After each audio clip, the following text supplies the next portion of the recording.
Hello YouTube, LJ Draco here. Yes, this is a 3D movie review for Wednesday.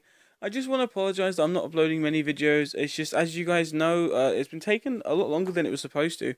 I was supposed to have a new setup before Christmas, and it all went wrong. But good news is, I'm one step away from finishing a new setup. So as you could tell by a previous video, that I've got a new bookshelf in the background. That I will go over that at some point in depth. When I do like a setup tour, like not a tour, more just like a setup view.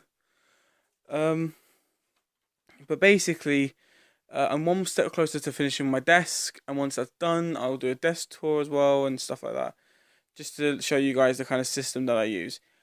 Anywho, let's get into this review. Basically, this is a movie that I've done a review about years ago, but it wasn't that great. Camera quality was quite dark and depressive, and I didn't talk much about it. And not like I don't really do it like I did these reviews now.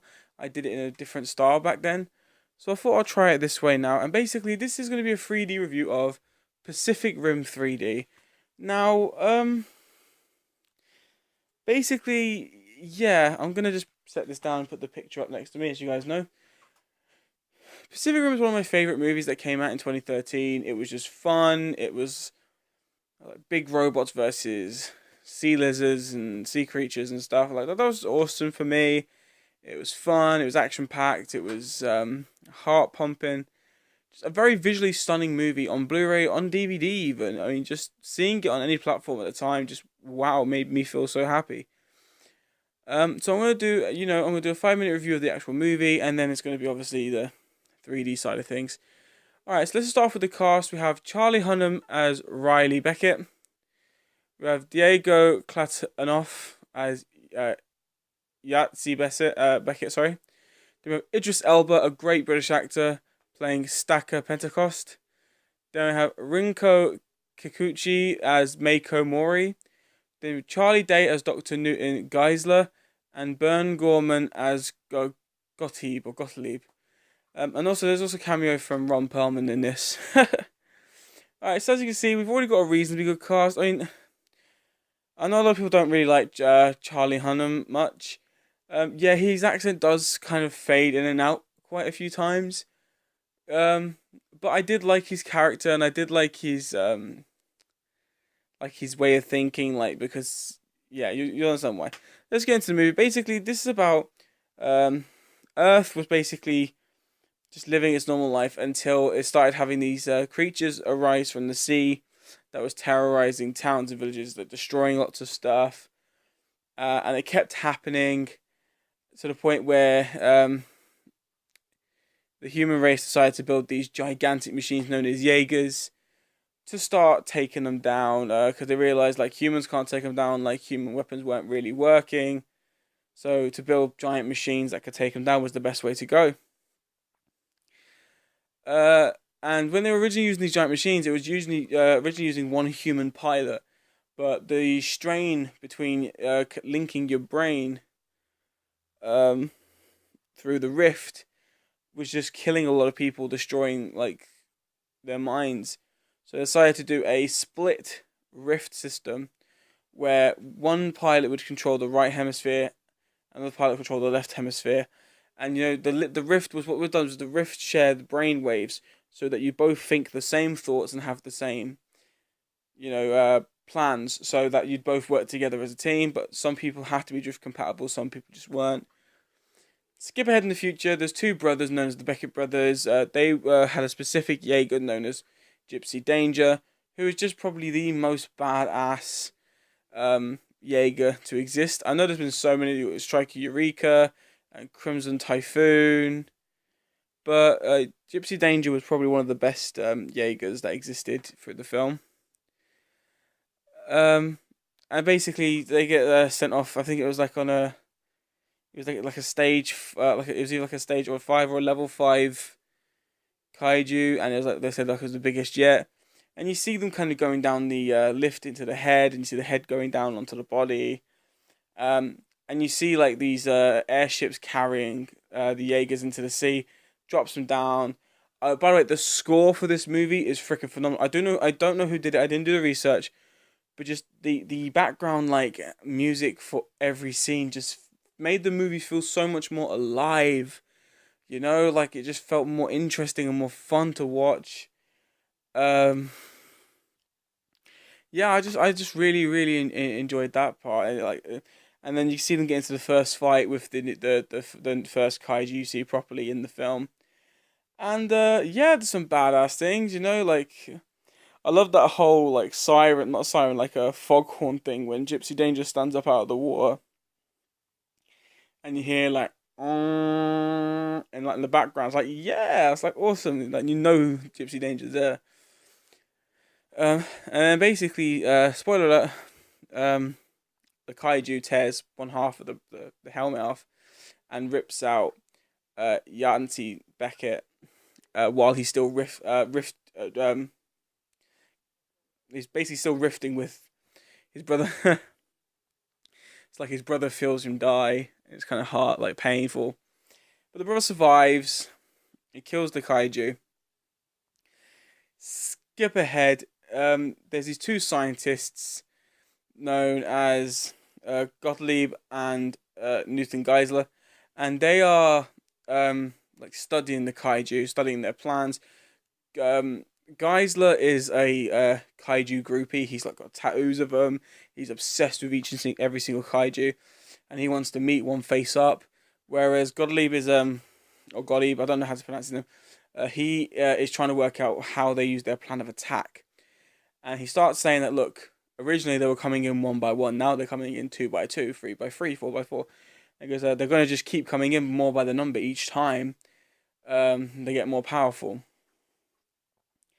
But Geisler wants to do this thing where he wants to drift with a kaiju brain so that he can see their plans and see what they're planning to do, not realizing that I keep saying rift. I think it's drift. I think it's drift. I'm sorry if I'm saying that wrong, but like drift compatible. There you go. Just say drift. But either way, like you try like it doesn't. We don't realize it goes two ways. So whatever whatever Geisler can see from the kaiju will see the same, but from the Geisler.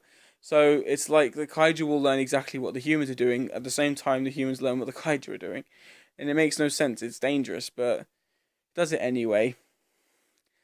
Just skip ahead. Last thing I want to talk about. There is one amazing moment in this movie, but like probably the best amazing moment in this movie. And for anyone who's seen Pacific Rim, then you know what moment it is. It is the Hong Kong brawl. I've talked about this moment so many times. Yet again, this was another moment that I mentioned in my top 10 fights, movie fights of all time. And it's just like Gypsy Danger's walking down the streets of Hong Kong carrying a barge. And then he just like swings up and over his arm, grabs the other end, and just swings like a baseball bat and hits the kaiju straight in the jaw. And it's just like, yes! And I love the music in the background, like when he's walking and when he swings it all. And it's just like, it all just fits. It just becomes this great action masterpiece. And it's so fun. So fun. That is all I'm going to talk about the movie. You guys know there's a lot of people that haven't seen it, and I don't want to ruin too much. Probably not going to watch it. Depends. Not people like the movie. It is definitely one of my favorite movies, or if not my favorite movie of 2013. It's just so beautifully done. All the acting, Idris Elba especially as the leader, just gave it the best speech possible. But it just gripping. Right, let's get on to the 3D. That's the only reason, guys, you guys watch my 3D movie review Wednesdays. Right, you watch it just to know about the 3D, you know, okay. So, if you haven't bought this already in 3D and you haven't watched it in 3D, then you are missing out big time. It's got the same 3D as Avatar. It's just, it's full frame widescreen. Each and every moment is in-depth and pop out 50/50, so you get the best cinematic experience of 3D from this movie. And it's definitely one of the best purchases I've ever made in my life. Definitely one of the most cheapest purchases I've ever made in my life.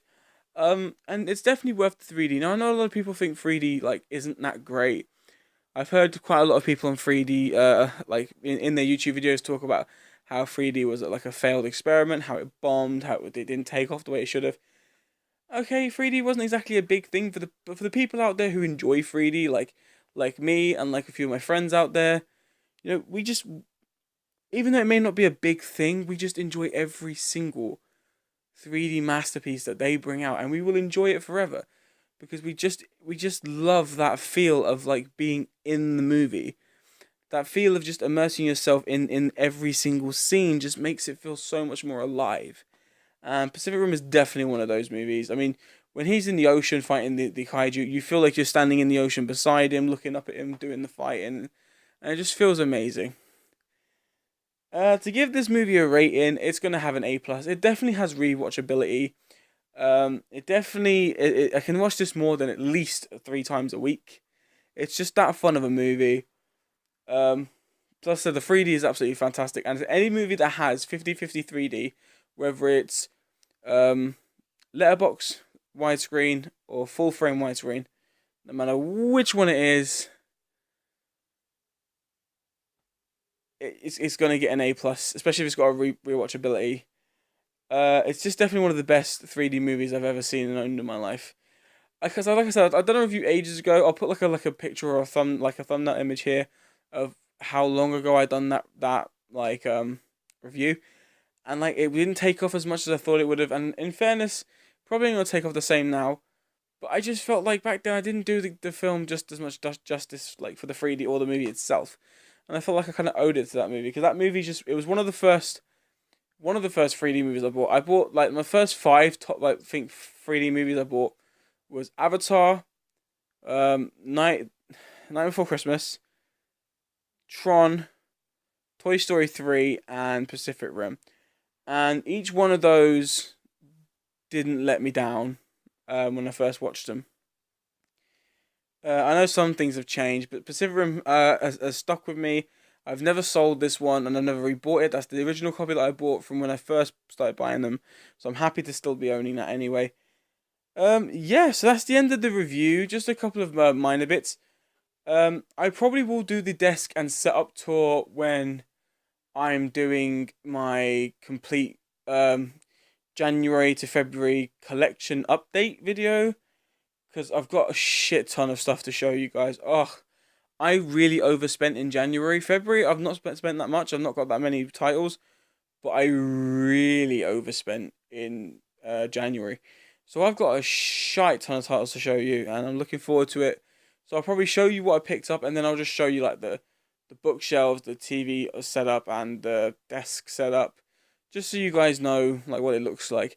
Plus, also, I am meant to be getting a softbox soon, so I should have better lighting. As I've shown you guys, I use that little like LED lamp thing behind my phone. But if I can get a softbox, my videos should look a lot better than they do now. And I'm looking forward to using that. Anyway, guys, that is the end of this video. If you enjoyed this video and previous videos, please show your support by clicking that subscribe button down below. And don't forget to strike the like for future videos. And I'll see you next time.